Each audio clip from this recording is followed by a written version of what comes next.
Hey guys, so today I'm going to redo my 4.5, almost 5 year old epoxy countertops. About 4.5+ years ago, you guys watched me cover my dark brown granite natural stone countertops with epoxy, and it had a lot of positive feedback and it had a couple of negative feedback from some people. A lot of people were like, oh my God, that's going to turn yellow in 6 months. Well, this is what it looks like at almost 5 years old. And honestly, it only started yellowing because my family started using bleach on it about, I want to say, a little less than a year ago. Not all the time, but on and off. And the way I would remove the yellowing was with a baking soda mixture. If you guys want a video on how to remove stains from white fox marble epoxy countertops, please let me know. I'll be more than happy to make one of those for you. All right, you guys, so this is what my countertops look like. You see, they're not completely yellow like a banana. They have a little discoloration here and there, and that's only because my family use cleaning sprays that I do not use on here. So the only thing you should be using to keep your countertops bright white is isopropyl alcohol, the white one, not the green one. All right, so this is a sped up version of me redoing my countertops. I can definitely try and do a step-by-step slowdown version.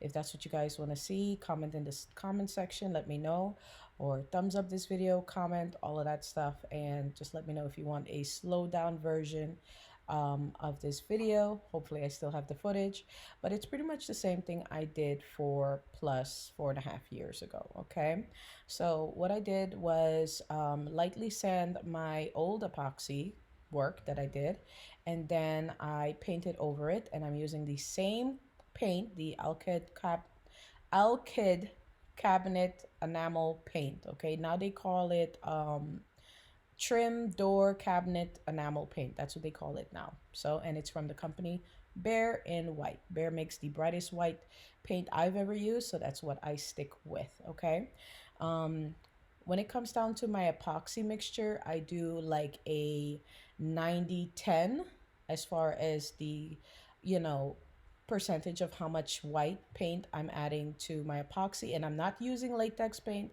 I'm using enamel paint. So the same paint I use to cover my countertop to give me a blank canvas is the same paint I'm using to tint my epoxy. The epoxy I'm using will be listed down below in the description box. Okay, I actually did a new epoxy countertop.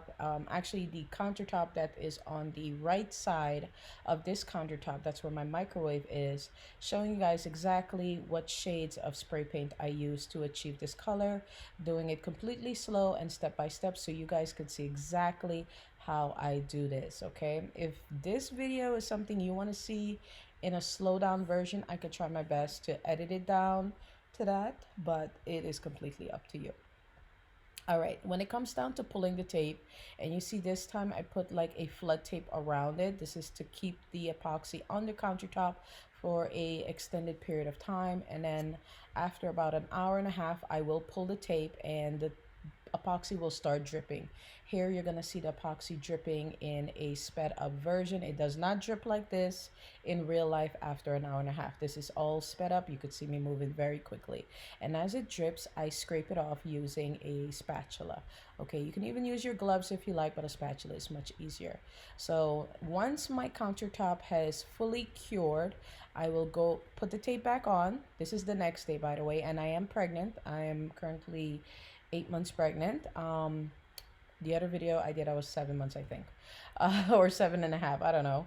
Um, once I waited till the next day when the countertop was completely cured, I put my tape back on and I did a thick clear coat on that, waited an hour and a half to 2 hours, and then I pulled my tape to allow the epoxy to drip.